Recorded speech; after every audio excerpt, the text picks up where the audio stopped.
Imagine for a second, you're looking down at your dashboard, and you just feel your stomach completely drop because you see that dreaded turtle mode icon light up. Oh, yeah, that is the worst feeling. Right. I mean, picture it. You're driving down the I-5 corridor. The weather is doing that classic Pacific Northwest sideways rain thing, and your battery bar has gone from this nice, comforting green to just angry, flashing red. And the car is literally throttling your speed at that point, right? Just to like conserve those last few electrons. Exactly. You are miles from a functional charging station. The shoulder of the highway is getting dangerously narrow, and then suddenly, boom, you are just completely dead in the water. Which is frankly a modern nightmare for a lot of drivers. It really is. Hmm. So our mission for today's deep dive is to unpack exactly how to survive that nightmare. We've got a stack of logistical data, technical specs, and commercial models from a trailblazing company called MoPower2U and their national partner network, eRescue. Right, and we're going to pull these sources apart to see how the whole roadside assistance industry is, well, it's basically being forced to completely reinvent its infrastructure for the EV age. Yeah, we're looking at the actual physics of mobile energy transfer, the logistics of these crazy dispatch networks, and a service that basically claims to solve this exact highway scenario we just talked about. And it's a totally necessary reinvention, I mean, if you think about it. Oh, absolutely. But real quick, before we even get into the weeds on how they do it, I want to establish the vibe here and put some crucial operational data right up front. Go for it. Because if you are sitting stranded in your EV on the side of the road right now listening to this, you need to know this. MoPower2U is a veteran-owned business, and they have a dedicated hotline. It's 360-2710-6199. Let me just repeat that for anyone scrambling for a pen. 360-2710-6199. Thank you. And you can also go to mopower2u.com. The crazy part is their dispatch materials claim an average 45-minute response time. Which is incredibly fast for roadside assistance. Right, 45 minutes. That data point is probably the most critical piece of info in this entire deep dive. But, you know, to really appreciate how revolutionary a 45-minute mobile charging deployment actually is, we kind of have to look at the alternative. Yeah, let's unpack that. Because if I'm driving, say, a standard gas car, right, and it breaks down, I call a tow truck, a guy shows up, he shifts my car into neutral, hooks up a winch, and just, drags it onto a flatbed. It's brute force, but it works for gas cars. Exactly. So why is that exact same, totally standard process so incredibly dangerous if you're driving an EV? Well, what's fascinating here is that you have to look at the difference between a traditional drivetrain and an EV's regenerative braking architecture. Okay, break that down for us. So in an internal combustion vehicle, when you shift into neutral, you are mechanically disconnecting the engine from the wheels. Right, via the transmission. Exactly. The wheels can just spin freely, forever, basically. But in an EV, there generally isn't a mechanical clutch to just decouple the electric motors from the drive wheels. They are physically linked together. So wait, dragging an EV is essentially like forcing a massive water pump to run backward with all the valves completely closed. That is an excellent way to visualize it, yeah. Because of the regenerative braking, whenever the wheels of an EV turn, the motor acts as a generator. It creates electricity. Right, which is normally a good thing. Normally, yes. But if your EV is completely dead, its electronic management systems are shut down. Oh, I see where this is going. Yeah, so if a tow operator forces that dead vehicle onto a flatbed truck, literally dragging those drive wheels along the pavement, they are forcing the motors to generate massive electrical pressure. So the wheels are turning. Right. It creates this uncontrolled back electromotive force, or back EMF. But because the car's computer is off, that power has absolutely no designated pathway back to the battery. So it basically has nowhere to vent, just overloads the internal components. You are generating uncontrolled voltage inside a dark system.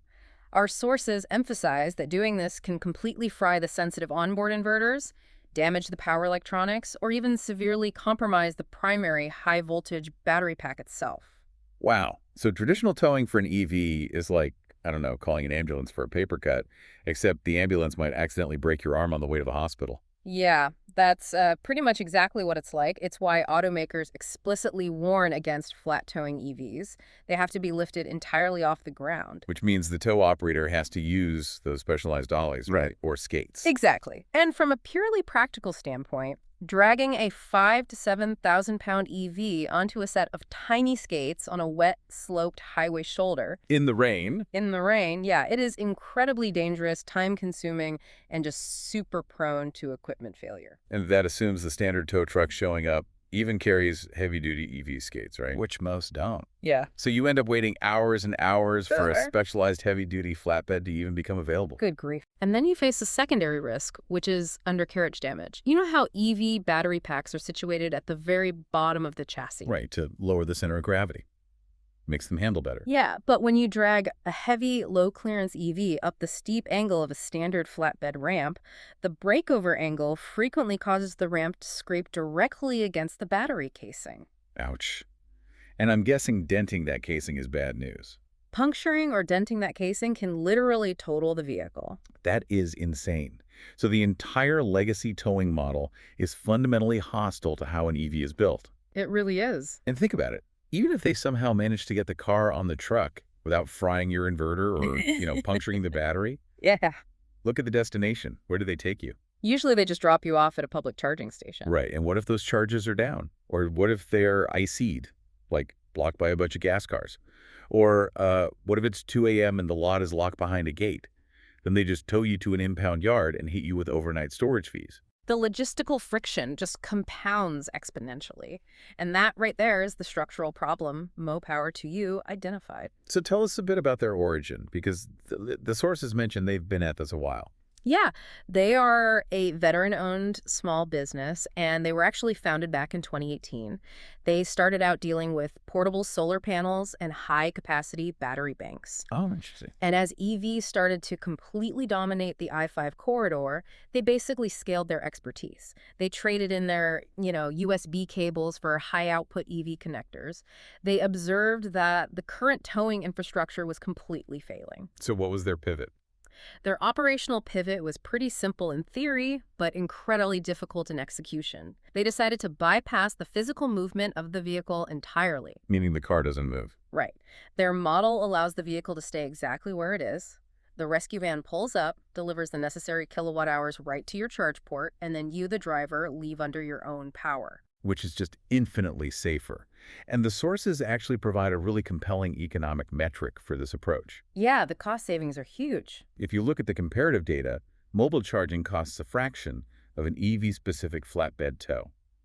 Depending on the service tier you use, the data shows savings of up to 60%. 60% is a massive difference when you're dealing with an emergency. Or at the very least, an 11% cost reduction compared to even the most baseline standard towing rates. And that's not even mentioning that you completely remove the liability of like a $10,000 inverter replacement bill because some guy dragged your car wrong. Exactly. It keeps way more money in the driver's pocket. And, the veteran-owned aspect of MoPower2U is actually highly relevant to how they structure this whole response. How so? Well, think about military logistics. Stationary power grids are a luxury. In theater, power has to be mobile, it has to be ruggedized, and it has to be rapidly deployable. Okay. They applied this exact operational doctrine to civilian roadside assistance. They don't just view a stranded driver as a routine customer service call. Right. They view it as an operational deployment. It requires strict arrival times, highly specific technological payloads, and tactical safety positioning on the side of the highway. Which brings us perfectly to that technological payload. Because, okay, if we aren't using a massive diesel flatbed tow truck with winches and chains, what exactly is showing up on the shoulder of the highway? What's in the back of the van? So the sources detailed this highly specialized piece of equipment called the Evroad Hero RH9K. The RH9K. Got it. And this is not just some generic battery bank they strap to a wooden pallet. Far from it, right? Yeah. I mean, let's look at the raw specs from the documentation here. The Evroad Hero RH9K delivers 9 kilowatts of continuous power, peaking at 11 kilowatts. Which is serious juice. Oh, yeah. It pushes AC level 2, charging through a 25-foot cable, and it's universally compatible, too. It uses standard SAE J1772 connectors and also comes with Tesla NACS adapters. So it pretty much covers the entire modern EV market. Exactly. Tesla, Rivian, Ford, Chevy, BMW, Audi, Hyundai, you name it. But honestly, it's the physical dimensions of this thing that I find really hard to wrap my head around. It is surprisingly compact. Yeah, it weighs about 200 pounds, and it fits into a footprint of roughly 29 cubic inches. pushing 11 kilowatts of peak power out of a box that's small generates significant thermal load. I mean, dissipating that much heat in a 29-inch cube while staying quiet is a massive engineering feat. How quiet is it exactly? The specs say it maintains an operating volume of only 64 A-weighted decibels at 23 feet. What is that in real-world terms? Like, is 64 decibels loud? Not at all. For context, 64 decibels is roughly the volume of a standard, office conversation. Oh, wow. Okay. Yeah, you don't want a deafening industrial turbine screaming in your ear on the side of the highway while the technician is trying to communicate safely with a stressed-out driver. That makes a ton of sense. But, okay, I need to push back hard on one specific detail here. Sure. What's the issue? Because it feels like this massive elephant in the room, a glaring paradox in the source material. The specs for the Evroad Hero RH9K explicitly state that it features a 6.1-gallon gasoline tank. Ah, yes. The gasoline tank. Right. I mean, wait, we are talking about using a gasoline internal combustion generator to charge an electric vehicle. Doesn't that completely, invalidate the entire environmental and mechanical purpose of driving an EV in the first place? It feels like we're taking a massive step backward. Look, I get it. From a purely optical standpoint, it absolutely looks like a massive contradiction. It really does. But if we connect this to the bigger picture and you really analyze the thermodynamics and the emergency logistics involved, it is currently the only mathematically viable solution we have. Okay, explain that to me, because right now it just sounds crazy. You have to isolate the purpose of this specific equipment. It is a localized emergency lifeline to bridge the gap to a grid-tied charger. It is not meant to be a daily grid replacement. But why not just use a massive lithium-ion battery bank in the back of the rescue van? Why burn octane? Because of the physics of energy density. Let's look at the numbers. A single gallon of gasoline contains roughly 33 kilowatt hours of raw potential energy. Okay. To get that exact same amount of energy from current commercial lithium-ion technology, you would need to carry hundreds and hundreds of pounds of batteries. Oh, wow. Yeah. If Most Power to You tried to build an all-electric rescue van that was capable of delivering multiple 11-kilowatt charges in a single shift, the battery bank alone would weigh thousands of pounds. So the van would essentially be too heavy to operate effectively. It would completely destroy the payload capacity, the suspension, and the efficiency of the rescue vehicle itself. And more importantly, you have to consider the operational uptime. What do you mean by uptime? Say an all-electric rescue van deploys to charge 2 stranded vehicles on the highway. Well, now its own massive rescue battery is depleted. So that rescue van must then go sit at a commercial fast charger for an hour or two to recharge itself before it can take another dispatch call. It creates a cascading logistical failure. Oh, I see. A rescue fleet that spends half its day charging itself is pretty useless. Exactly. It's useless to a network trying to maintain a 45-minute response SLA. Okay, looking at it through the lens of dispatch uptime, that actually begins to make a lot of sense. So the 6.1-gallon tank provides incredible energy density. Right. The sources indicate that 6.1 gallons of fuel translates to roughly 5 to 10 distinct roadside charging sessions out in the field. 5 to 10 rescues on 6 gallons? That's actually super efficient. And when the RH9K finally runs low, the technician just pulls into a normal gas station, spends maybe 3 minutes refilling the tank, and the unit is immediately ready for another 10 rescues. Wow. Okay. Liquid fuel is merely acting as a highly efficient, rapidly transportable battery for the rescue equipment. It ensures 24/7 continuous operational readiness. Fair enough. That answers the fuel question. But what about the power quality? What do you mean? Well, an internal combustion generator, like one you'd buy from a hardware store, produces incredibly choppy, unstable electricity, right? Yeah. If you hook a laptop up to a cheap generator, you risk blowing the power supply. Oh, absolutely. And modern EVs are essentially rolling data centers. How do they handle power coming from a gas-powered source? Don't they reject it? They do if it's bad power, but this is where the RH9K completely differentiates itself from a standard construction site generator. The documentation emphasizes a very critical metric here: total harmonic distortion, or THD. Total harmonic distortion. Okay. And the RH9K guarantees a THD of less than 3%. Break down THD for us, because that sounds super technical. Yeah. Why is less than 3% the magic number? Think about how the electrical grid delivers AC power to your house. It arrives in a smooth, continuous sine wave. Okay. Think of it like a perfectly smooth, rolling ocean swell. An EV's onboard AC to DC converter, the inverter, is programmed to expect that perfectly smooth wave But cheap generators, they produce a modified or distorted sine wave. It looks more like a jagged staircase than a smooth ocean wave. Like a skipping vinyl record instead of a high-resolution digital audio file. Precisely. That's a great analogy. Now, if you try to feed that jagged, distorted power into an EV, the vehicle's highly sensitive power electronics will instantly detect the instability. And what happens? The car's computer will perceive it as a dangerous grid anomaly. It will immediately terminate the charging session just to protect the battery chemistry from getting damaged. So it just says nope and shuts down. Exactly. So a THD of less than 3% means the RH9K uses these advanced alternators and internal inverters to actively clean the power output. It perfectly mimics the smooth sine wave of the actual municipal electrical grid. Meaning the EV doesn't know the difference. Right.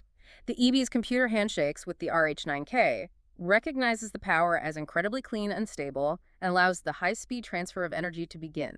Okay, that is super cool. So we basically have a 200-pound unit outputting grid quality level 2 power, and it's capable of multiple rapid deployments without long recharge downtimes. That's the hardware, yeah. The hardware is seriously impressive. But, local hardware doesn't scale without a really good dispatch network. No, it certainly doesn't. And the sources show that MoPower2U is actually operating as a key regional partner within a much larger national framework called eRescue. So let's look at their footprint. Let's do it. eRescue, and you can find them at erescue.com, operates as America's first nationwide EV roadside assistance network. Nationwide, wow. Yeah, they are building the connective tissue, basically linking stranded drivers with certified, equipped mobile charging vendors across the entire country 24 hours a day. Like a giant web. Exactly. And while eRescue is busy establishing nodes in places like, say, Sacramento, California, or Atlanta, Georgia, MoPower2U has locked down a notoriously difficult geographical area, which is the Pacific Northwest. Yeah, looking at their service map in the source material, they cover over 130 miles of the I-5 corridor. That is a massive stretch of road. It really is. It stretches from Portland, Oregon, all the way up to the Seattle-Tacoma area in Washington. And they have specific dispatch hubs, right? They do. Yeah. Their active dispatch hubs currently include Portland, Vancouver, Washington, Woodland, Kelso, Longview, and Centralia, Camas. And the data shows some really aggressive near-term expansion, too. They're moving into Tumwater, Olympia, Lacey, Joint Base, Lewis McChord, JBLM, as well as moving south into Wilsonville, Woodburn, and Salem. Maintaining an average 45-minute response time across a 130-plus mile stretch of one of the busiest, most congested interstate corridors in America. I mean, that is just a massive logistical triumph. How do they even do it? It requires predictive fleet positioning. They aren't just sitting in a central garage drinking coffee waiting for the phone to ring. They use dispatching algorithms and historical traffic data to dictate exactly where the mobile units need to be positioned during rush hour, or extreme weather events, or massive holiday travel weekends. I mean, just imagine the real-world application of this. Let's say you've miscalculated your range crossing the Columbia River, right? And you are stuck in the pouring rain near the Kelso exit. A classic scenario. In the old model, you're waiting 3 hours for a heavy-duty flatbed to just drag you backward to some random tow yard. Miserable. But in this new model, you contact dispatch. Maybe you call 360-217-6199, and within 45 minutes, a MoPower2U van is parked defensively behind you on the shoulder with its hazard lights flashing. And notice the safety aspect there. The van protects you from traffic. Exactly. Then the technician utilizes that 25-foot cable we mentioned, so they can safely reach your charge port without ever having to stand out in the active lane of traffic. Which is huge for safety. Massive. They initiate a clean level 2 charge, and 20 minutes later, you have enough range to just drive yourself to the nearest operational fast charger. It completely de-escalates a very high-stress scenario. And furthermore, the sources actually indicate that the technicians actively route you to the nearest verified operational charger. Oh, that's smart. Yeah, it prevents the driver from limping away from the rescue, only to arrive at a broken station and getting stranded all over again. Man, that is a phenomenal operational loop. And frankly, the sources indicate they are highly active on social media documenting these exact rescues. People love watching that stuff. They really do. If you are curious about seeing the actual deployment of these RH9K units out in the wild, the materials highly suggest you go follow them. You can check out the revolution on YouTube at eRescue. That's at eRescue. And you can also find them on Facebook and Instagram at MoPower2U. Definitely worth checking out. But let's shift gears here for a second, because rescuing stranded drivers on the highway is obviously the highest visibility application of this technology. It's the most dramatic. Right, the flashing lights, the rain. Exactly. However, the data reveals a secondary operational model that, quietly, might actually have a much larger impact on EV adoption as a whole. Oh, for sure. Because think about it. What happens when the Mopower 2U fleet isn't responding to a highway emergency? Right, what are they doing at like 2 p.m. on a sunny Tuesday? Having highly specialized hardware just sit idle in a parking lot waiting for an emergency is an incredibly inefficient use of capital. So how do they monetize the fleet during non-emergency hours? The sources detail a really comprehensive suite of scheduled non-emergency services. They actually deploy these vans out to apartment complexes, university campuses, car rental lots, and corporate office parks. Let's focus on the at-home mobile charging service, specifically for renters, because to me this directly attacks the single largest barrier to EV adoption today. You're talking about the garage barrier. Yes, the garage barrier. Explain that for the listeners. So, for the last decade, conventional wisdom basically dictated that EV ownership was only practical if you owned a single-family home with a dedicated driveway. And the electrical panel capacity to install a 240-volt level 2 wall charger. Exactly. If you lived in a dense urban condo, or if you rented an apartment in a complex without dedicated charging infrastructure, buying an EV was a terrible idea. It basically meant committing to spending hours every single week sitting in random grocery store parking lots just waiting for public fast chargers. It effectively walled off EV ownership from millions of renters, but mobile charging flips that dynamic entirely. How so? If you rent, you don't need a charger. You simply schedule a top-up. The Mopower 2U van drives into your apartment complex parking lot while you sleep or maybe while you're working, and they just plug in and charge your car. That is wild. There is zero installation required. You don't have to deal with city permitting. There are no landlord disputes over electrical submetering or trenching concrete. Here's where it gets really interesting. It's like the analogy we discussed earlier, looking at the shift from going out to a restaurant to just using a food delivery app. Yes, that is incredibly apt here. We are witnessing the decentralization of energy delivery. We are moving from the old 20th century model of driving to power, physically going to a gas station or supercharger, Right. to a 21st century model of power driving to you. And if that concept works beautifully for a single renter in an apartment complex, the economic implications for massive commercial businesses are staggering. Oh, I bet. The data actually highlights their fleet and business charging services. They specifically target delivery vans, rideshare operators, and corporate fleets. And they offer recurring contracts and volume discounts of up to 20% off. Because electrifying a commercial fleet under the traditional model is a capital expenditure nightmare. It's brutal. Give me an example. Okay, say a local logistics company wants to transition 20 of their delivery vans from diesel to electric. Right. They can't just plug 20 massive vans into standard wall outlets. They have to hire contractors. They have to physically trench through their concrete parking lot to lay heavy gauge conduit. They have to install multiple commercial charging pedestals. That sounds expensive. It is. And they likely have to pay the municipal utility tens of thousands of dollars just to upgrade the localized grid transformer to handle the massive new electrical load. Not to mention, the months of waiting for city permitting and inspections? Exactly. The upfront capital required can bankrupt a green transition plan before a single electric van is even purchased. So how does Mopower 2U solve that? Utilizing their service converts that massive, unpredictable capital expense into a predictable, scalable operating expense. The business doesn't have to build a private gas station in their parking lot. They just contract mobile power to arrive overnight, charge the vans in place, and ensure the fleet is at 100% for morning roads.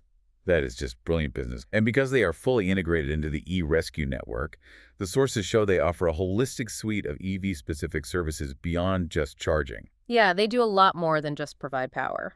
The documentation details lockout services, which apparently is surprisingly common given all the complexities of app-based digital keys and, dead 12-volt accessory batteries. Oh, yeah, people get locked out of EVs all the time when the low-voltage battery dies. They also highlight flat tire assistance using EV-safe procedures.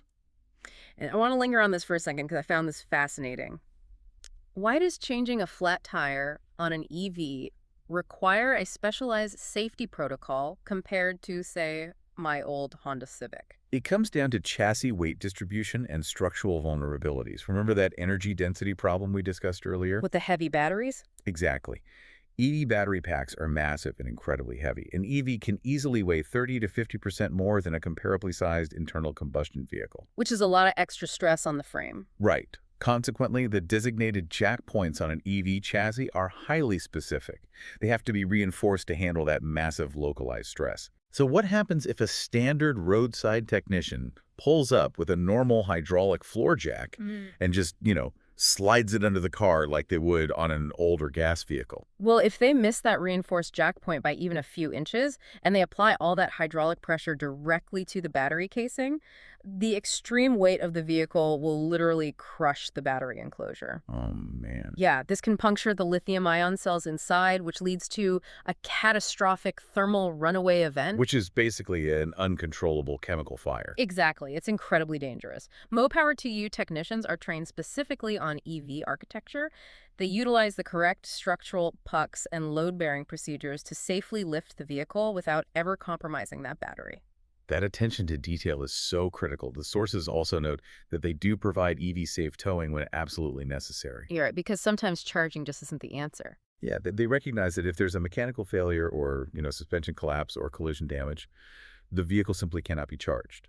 When the vehicle absolutely must be physically moved, they deploy the proper flatbeds and dollies to ensure the drivetrain is fully protected during transport. It really is a comprehensive safety net. However, specialized hardware, 45-minute response times, and highly trained technicians invariably raise a really important question. Which is? Cost. This raises an important question about how this level of premium mobile convenience is priced. Does it exploit the vulnerability of a stranded driver? This is exactly what I wanted to dig into next. Let's look at the economics, because it's true, when you're stuck on the side of I-5, in the pitch black, in the rain, you have zero negotiating power. You're at their mercy. The traditional towing industry is notoriously bad for dynamic pricing. Like a $150 tow suddenly becomes $450 because it happens to be raining, or because it's after midnight, or it's a holiday. Which is just awful. But the Mo-Power2U pricing documentation specifically highlights this phrase, quote, transparent flat rate pricing, no surge fees, no surprises. And from a business perspective, that is a critical psychological and commercial decision.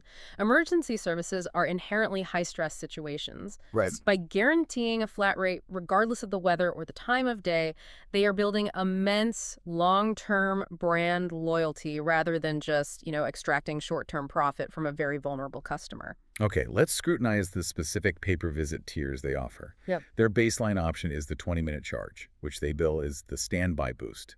And that's for a flat rate of $199. Okay. Now, I have to challenge this price point. To a regular consumer, paying $199 for 20 minutes of electricity sounds absolutely exorbitant. It does sound like a lot on the surface. Right. That's roughly $10 a minute for power. If I pull up to a commercial supercharger, I might pay $15 or $20 for a full charge. How on earth is $199 justified? Well, you aren't paying for the electricity. The cost of the actual kilowatt hours delivered is almost negligible. So what am I paying for? You are paying for the logistics of readiness. You are paying for a heavily insured, professionally trained technician operating a commercial vehicle that is outfitted with $15,000 worth of specialized RH9K hardware. And that hardware and technician are sitting at the ready 247, capable of navigating chaotic highway traffic to reach your specific GPS coordinates within an average of 45 minutes. Okay, when you put it like that. You are paying for the massive dispatch infrastructure, the liability coverage, and the ultimate guarantee that you will not have your drivetrain completely destroyed by a cheap flatbed winch. Okay, yeah. When compared to the $300 to $500 cost of a specialized EV tow and the potential thousands of dollars in undercarriage damage, that $199 rapid deployment charge actually is highly competitive. Exactly. When you frame it as an alternative to an emergency flatbed deployment, rather than an alternative to a cheap public charging station, the unit economics make complete sense. And if a driver needs a bit more range to reach a more distant charger, they also offer a 30-minute charge. That's the extended roadside rescue tier, and it goes for $279 per visit. And noting from the sources, that tier includes priority dispatch and specific travel inclusions. Right, and this pay-per-visit model is purely transactional, meaning it requires no trial relationship